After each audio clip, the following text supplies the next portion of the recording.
તો ગાઈસ આપણે આવી ગયા છીએ મસ્ત મજાના બંગલામાં અને બંગલામાં મૂકવાનું છે 3 ફેઝ મીટર. હવે 3 ફેઝ મીટર તો મૂકી દેવા પર ટેબિલાઇઝર લેવું તો 60 કેવીનું આવડું મોટું મારી જેવડું. અને પછી મૂક્યું આપણે ફ્યુઝ.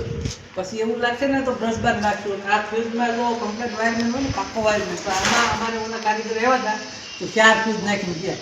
4 ફ્યુઝ ન નાખવાનો ક્યારેય પણ 3 ફ્યુઝ જ આવે આર વાય બી અને ન્યુટ્રલને ડાયરેક્ટ કરી નાખવા. હવે તમારે એ જણાવવાનું છે કે આ 3 ફ્યુઝ છે બરાબર. પાવર બંધ કરવો છે તો પહેલાં કયો ફ્યુઝ ખેંચવાનો ફરજિયાત. પહેલાં બ્લેક ફ્યુઝ નહીં ખેંચવાનો. પહેલાં બધા ફેઝના એક ફ્યુઝ બહાર ખેંચી લેવા છે. જો તમે બ્લેક ફ્યુઝ પહેલાં ખેંચી લેવો તો ઓલા 3 ફેઝ આડાવડા રમી જાય અને બંગલામાં જે કાંઈ લગાવેલું છે ને એ બધું ચાલુ બંધ થઈને ધડાધડી ઉડી જાય. ખાસ ધ્યાન રાખવાનું પહેલાં ન્યુટ્રલ ખેંચવો પડે. અને આ ન્યુટ્રલનો ફ્યુઝ છે ને હવે આપણે ડાયરેક્ટ કરી દેવું બરાબર ને. પકડ પૈસા લઈ આ ફ્યુઝ કાઢીને વાયર ડાયરેક્ટ કરવો પડે ને કરવો જ પડે. નકર બધું ઉડી જાય. ન્યુટ્રલનો ફ્યુઝ ઉડી જાય ને તો એટલે આ ધ્યાન રાખવાનું ખાસ બરાબર. ઓકે આ કરવું પડશે.